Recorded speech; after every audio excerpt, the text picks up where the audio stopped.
ulit sa aking YouTube channel, Quezon Province Realty TV. Okay, it's me again, Miss Geraldine Villarasa.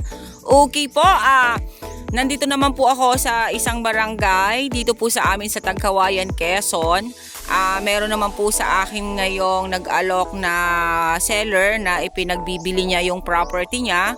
Siya po ay 1 hectare lang. Doon po sa mga buyer na naghahanap ng maliit na cut, okay, eto na po yung swak na swak para sa inyo. Ano po? Ito po ay along Cemented Road. Then mula po doon sa National Highway ng Tagkawayan, Quezon, hanggang dito po sa Tayukong to is nasa 4 kilometers po ang layo niya. Then, kita nyo naman po kanina sa video ko, dun sa mga kalsada na dinaanan natin, rough and cemented road po siya. Then, itong pong property na to ay along cemented road. Ano po? Lawak po nito ay 1.1 hectares. Ito po ay may nadala po dito sa kabilang side na to. Siguro po ay mga nasa 30 meters po ang dala dito sa kabilang side na to. Then, dito po sa kabilang ito naman ay dito po ang kalakihan. Ano po? Ang frontage niya po dito sa Barangay Road ay nasa 60 meters. Ayan, makikita po ninyo wala po tayong problema about sa electricity kasi ito po ay may kuryente dito. Okay? Umpisahan ko na po. Dito po sa bungad ay makikita po natin na medyo ganyan yan po. Ano po? Kasi noon last time po ito ay napalinisan. Ayan, lumago na naman po yung mga damo. Okay po, tara po at papasukin natin ang 1.1 hectares ng Kinatakutan, Tagkawayan, Quezon. Okay, ayan po ang property. Ayan, medyo po siya, nagganon lang po siya ng konti, parang umalon lang po ba siya ng konti. Ano po? Kung natatandaan po ninyo yung isang vlog ko dito sa lugar na to, meron din po ako ditong vlog na 1.1 hectares. Magkakatabi lang po sila. Sila po ay magkakapatid. Buhay po ang nasa titulo nito. Ano po? Yan. Ayan po siya. Pantayin po ang area. Then ayan, may pangilan-ngilan po dito na fruit bearing. Ayan, meron po ditong star apple. Then, may mangga dito sa side na to. Then, ayan, may antipolo po dyan sa side na yan. Halos kapantayan po ito. Alam nyo po ba yung shape ng lupa niya ay para lang po siyang umalo ng konti. Then, may ilang pitak po itong palayan. Dito po kasi sa lugar na to, halos po lahat sila, yung mga seller dito ay isinasubdivide na po nila yung mga property nila. Kaya ito pong lugar na ito ay magiging matao pagdating ng araw. Kasi talagang kanila pong ibinebenta na po ng pa-square meter ang mga property dito. Nga lang, ito pong seller kong ito ay gusto niya po talaga ay lahatan. Ayan. Ito pa tay. Ayan, kasama pa rin po yan. May bakod naman yan. Ano po? Okay. Ayan po. Ano na nga pong kahoy ito? Acacia. Ayan, acacia. Sorry po at talagang limot na naman. Ayan. Meron po ditong palayan na hindi na po siya talaga ginagamit o hindi na po talaga siya tinataniman. Ayan po siya. Ang maganda po dito ay pagka ganito ang tag-araw is yung pakwan, gulay. Maganda po dito sa part na to. Dito po sa palayan na to. Kasi uso po dito pag nagtatag-araw yung magtatanim ng talong, kalabasa, ampalaya, kamatis, sili, yan. Uso po dito sa amin sa Quezon yung mga ganon pagka ganito pong tag-araw. Then mais, yan. Yan po ang maganda dito sa lugar na to. O yung mga buyers po na naghahanap ng maliit na cut, eto na po yung hinaantay nyo. TCT title po ito, buhay po ang nasa titulo nito. Ano po? Kaya po wala po tayong po problemahin. Then, yung pong lupa niya ay umalon lang po ng konti. Kumbaga po ay konti lang po siya, then flat. Halos kalahat po sa kanya ay flat. Ayan, umumbok lang po siya ng konti. Ayan. Okay, medyo po talaga maliit yung 1 hektarya, kaya eto lang po yung maiikutan natin. Ayon, meron pa rin po dong antipolo sa side na yon. Then ang palayan niya po dito ay nasa 6 na pitak po. Ano po? Pero hindi na po ito ginagalaw ni seller. Ito po talagang property na to is pangbenta na. Ayan, yung mga akasya pong yan, kasama pa rin po yan sa area. Then tumakbo po yan papunta doon sa taas, doon po sa Barangay Road. Ano po? Ayan, tong mga akasya na to kasama pa rin po ito sa ating ipinagbibenta.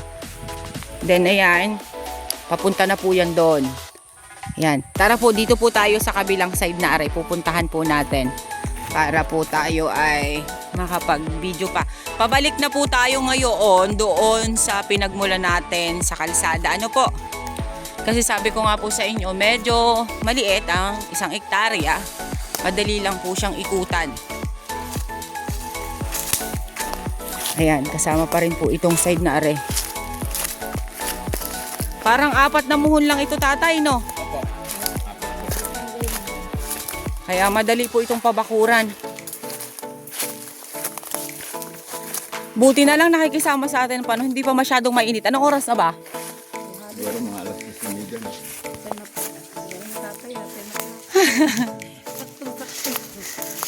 Pero nung isang araw nung kami mag-vlog, yung alas 10 talagang sagting na. Ngayon ay medyo hindi pa. Ayan, ang laki ng puno ng mangga, oh. Meron ditong source of water. Maganda ang source of water dito. Kasi ayan, may tibig. Sabi po ng matatanda sa amin sa Quezon, basta't merong ganyan na tibig, ay meron po siyang balong or meron siyang bukal. Madali siyang kumuha ng tubig. Ayan, akasya pa rin po. Opo. Ayan, medyo lang po siya umumbok ng konti. Ano po? Yung pong area. Ayan. Yung pong baka ay hindi kasama sa bilihan. Ano po? Yan po'y nakitali lamang. Hi, baka. Parang kapapanganak lang nito, oh. Hi! Ayan po siya.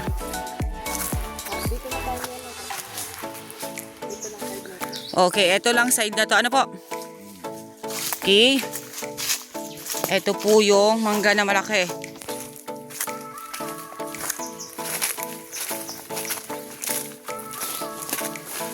Hindi ito nakakaumay ikutin kasi malinis.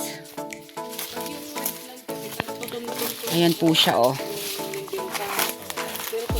Maganda po yung shape ng property. Ano po?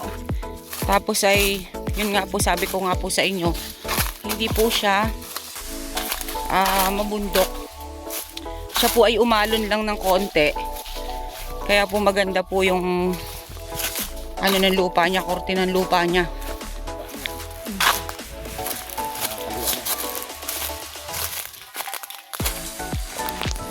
Ayan.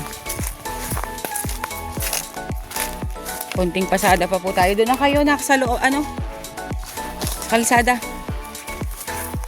Ayan, konting pasada pa po tayo para maipakita ko pa po sa inyo. Ayan, medyo po yan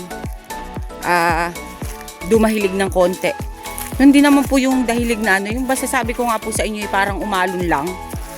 Ayan, ito po yung nakita kong medyo pilwak or pag ganun, pa-curve na ano ng lupa. Ayan. Ayan lang po siya. Pero sabi ko nga po sa inyo ay umumbok lang. Ayan. Then kalsada na po yan sa side na yan. Okay guys, sabihin nyo na po ang property namin. Dito po ito sa Tagkawayan, Quezon. 1.1 hectares along Cemented Road. Mula po sa National Highway hanggang dito po sa property ay nasa 4 kilometers po ang layo niya. Then, kita naman po ninyo, ayun, nabanggit ko na po kanina na ang kalsada po ay rough and cemented road. Then, yung about naman po sa electricity, wala po tayong problema kasi meron po ditong kuryente. May poste po ng kuryente dito po sa area na to. At darating po ang araw, talagang marami na pong magiging kabahayan dito sa lugar na to. Dahil nga po, kinikwento ko sa inyo, nilolote-lote po halos lahat ng mga property dito sa Kinatakutan, Tagkawayan, Quezon. Then, may paunti-unti po siyang cellphone signal. Ano po? Then, ang nyug po niya ay kakaunti na lang. Yun po yung masasabi ko. Then, ang nakita ko pong kahoy, antipolo at saka acacia. Meron po siyang fruit bearings dito din naman, dadalawang piraso din po ang nakita ko, mangga po at saka star apple or kaimitaw. Ano po? Then yung pong property ay umalon lang po siya, maganda po yung pagkakaumbok ng lupa niya. Okay po, once again po ako po ulit ang inyong site locator, si Miss Geraldine Villarasa. Muli po akong maglalambing. Pa-like and share po ng aking mga vlog and pa-subscribe na rin po ng aking YouTube channel, Quezon Province Realty TV. Okay po, ang title po pala nito is TCT title, buhay po ang nasa titulo. Ang price po niya ay 1.1 million, is light negotiable. Kayo na lang po ang mag-uusap ni Madam kung ano po yung inyong mapag-uusapan about sa price, kasi syempre po ang buyer ay tumatawad, yun po ay talagang kalakaran na. Ngayon, si Geraldine lang po ang nag-vlog ng property or mag-aalok sa inyo. About po naman sa transaksyon na ninyo sa presyohan ay kayong dalawa na po ni seller ang mag-uusap. Okay po, thank you for watching!